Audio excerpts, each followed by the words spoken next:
एक अजीम मुजाहिद के दास्तान। किस्त नंबर 14। मुखबिर का अब रत्नाक अंजाम। मासंबल झील के इस पार गोंदरबल नामी एक गांव था।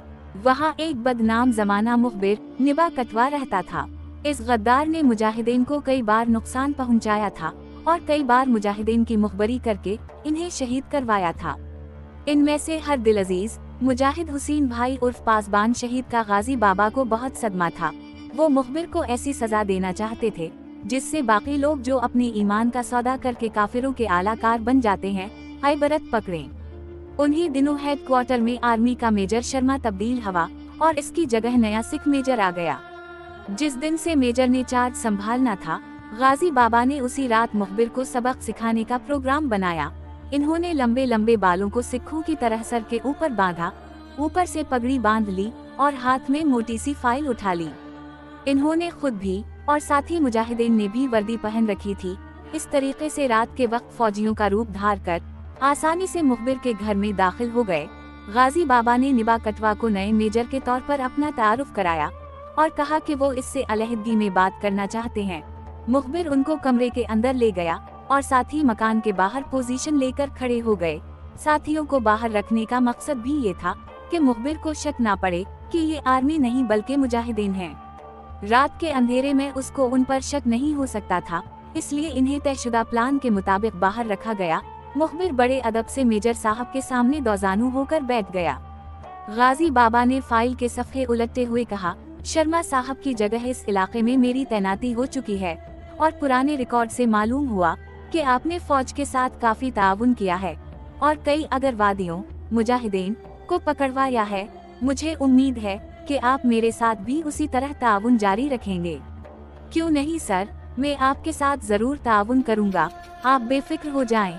मैंने ही फला अगरवादी को मरवाया है, अब मेरा टारगेट गाजी बाबा है।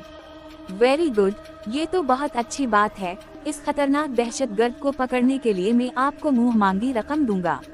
मुखबिर सीना ठोनिक कर कहने लगा, सर आप इसकी फिक्र ना करें, मैं बहुत जल्द इसका सुराग लगाऊंगा।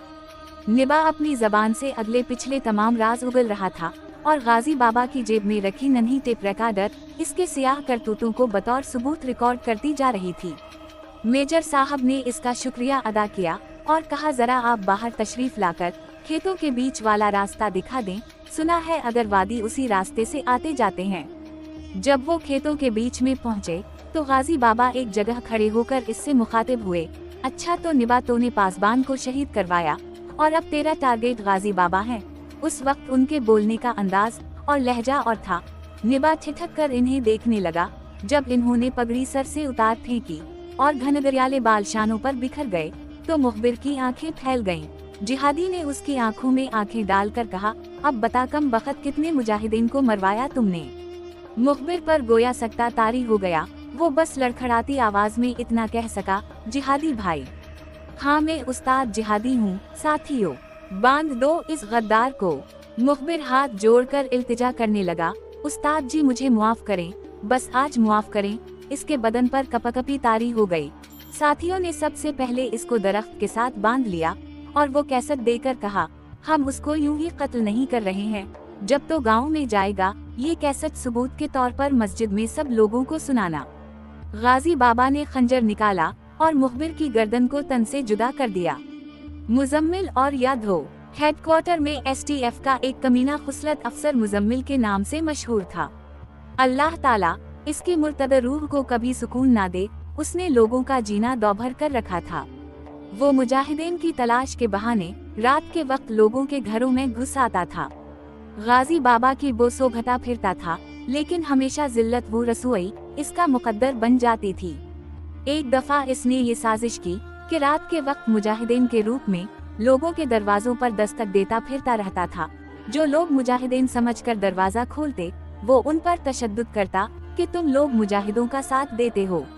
इस सूरत हाल से लोग बहुत परेशान हुए, क्योंकि रात के वक्त दोस्त दुश्मन की तमीज करना मुश्किल काम था और लोग डर के मारे मुजाहिदीन के लिए भी दरवाजा नहीं खोलते कि शायद ये आर्मी वाले ही हों। एक मर्तबा रात के 12 बजे हमारे घर के दरवाजे पर दस्तक हुई। साथ आवाज आई, भाई जान दरवाजा खोलो, हम मुजाहिदीन हैं। दस्तक जोर जोर से हो रही थी, जिससे सब घर वाले जाग गए। परेशानी और इज़्तिराब के आलम में कुछ सुझाई नहीं दे रहा था कि दरवाजा खोले या नहीं। मुजाहिदीन के साथ हमारा एक मखसूस कोड तय था। वो एक मखसूस जगह से दस्तक देते थे, जबकि ये लोग बिल्कुल सामने वाले दरवाजे पर खड़े थे। एक बार फिर आवाज आई, बहना, मैं हैदर भाई हूँ, जख्मी हालत में हूँ, दरवाजा खोलें। इस दिन बादामपुरा इलाके में झड़प हो रही थी। मेरा दिल इस ख्याल से तड़प उठा कि शायद कोई मुजाहिद झड़प के दौरान जख्मी हुआ हो और उसे हमारी मदद की जरूरत हो। मैंने राशिद से ये बात कह दी और कहा, तुम दरवाजा खोल दो। माँ जी बोली, जरा ठहर जाओ, अभी मालूम हो जाएगा ये कौन है। इन्होंने बुलंद आवाज से कहा, हम दरवाजा नहीं खोलेंगे, आप कहीं और चले जाओ। उनका ख्याल दुरुस्त था कि अगर ये मुजाहिद होंगे तो खामोशी से वापस चले जाएंगे, क्योंकि मुजाहिदीन किसी घर में जबरदस्ती दाखिल नहीं होते। माँ जी के जवाब के बाद दस्तक में इतनी तेजी आ गई, गोया वो दरवाजा तोड़ने की कोशिश कर रहे हूँ। हम समझ गए कि ये मुजाहिदीन नहीं हो सकते। हम दोनों बहनों ने दादी अम्मा के जमाने के पुराने से फीरन पहन लिए, सर पर बूढ़ियों की तरह कपड़ा बांध लिया। इंडियन आर्मी वालों की गंदी नजरों से बचने की खातिर कश्मीर की बेटियां चेहरों पर भी मिट्टी मिलने से गुरेज नहीं करती थीं। राशिद ने दरवाजा खोला तो एसटीएफ के दहशतगर्द भागकर अंदर दाखिल हुए। इन्होंने सारे घर की तलाशी ले ली। हम दोनों बहनें से पीछे वाले कमरे में थीं। हमें देखकर मुजम्मिल ने माँ जी से पूछा, ये आपकी बेटियां हैं? माँ ने कहा, हाँ मेरी बेटियां हैं, उनकी शादी हो चुकी है, आज ही इधर आई हैं। मुजम्मिल खूंखार होकर कहने लगा, मुझे पता है तुमने झूठ बोला, और ये भी पता है कि चीवा की लड़कियां हरामजादियां हमें देखकर भेस बदल लेती हैं। काफी देर तक वो अपनी गंदी जबान से गुलाजत उगलता रहा। जाते हुए राशिद को पकड़ कर ले जाने लगा। बाबा ने कहा, आप मेरे बच्चे को छोड़ दो, इसके बदले मुझे ले जाओ। वो जालिम हिकारत से कहने लगा, बधे तुम किस काम के हो? नौजवानों पर तशद्दुद करके इसकी खबीस रूह को सुकून मिलता था, इसलिए वो राशिद को ही ले गया। उनके जाने के थोड़ी ही देर बाद फायर की आवाज आई। वो रात हमने दरवाजे पर गुजारी। हम राशिद की जिंदगी की उम्मीद खो बैठे थे, ताहम अल्लाह पाक ने उसे इन जालिमों से जल्द रिहाई दे दी। कोहिस्तान कॉलोनी वाले कैंप में एक मेजर यादू होता था। इस जालिम के शर से भी कश्मीरी मुसलमान आजिज आ चुके थे। वो कम बखत आस्तीने ऊपर चढ़ाकर गलियों में फिरता रहता और लड़कियों को तंग करता रहता था।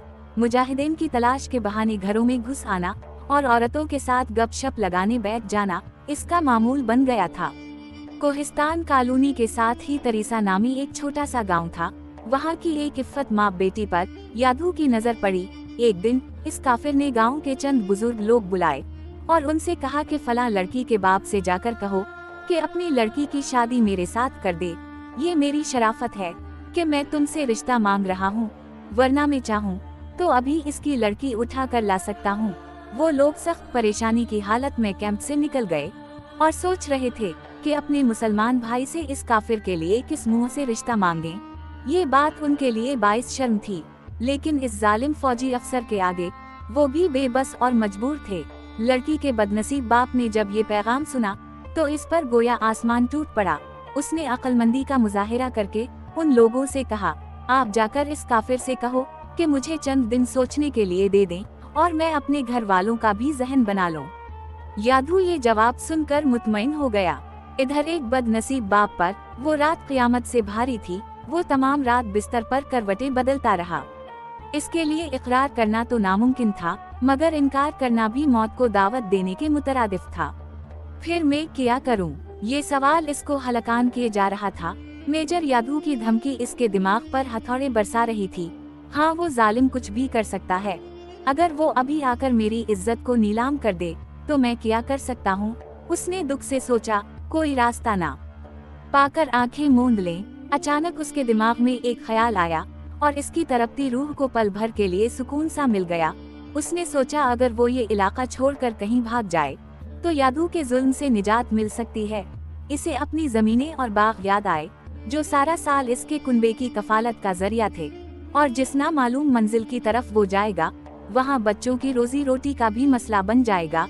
लेकिन दूसरी तरफ इज्जत और ईमान का मसला था, इसलिए उसने इज्जत की खातिर सब कुछ कुर्बान करने का फैसला कर लिया।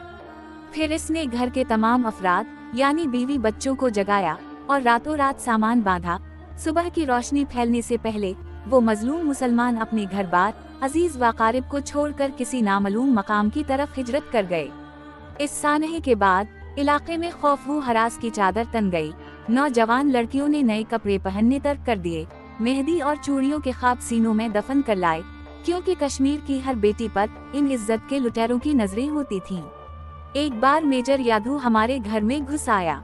वालिदा साहिबा अनपढ़ खातून थीं, लेकिन अल्लाह पाक ने अक्ल व शूर की दौलत से खूब नवाजा था।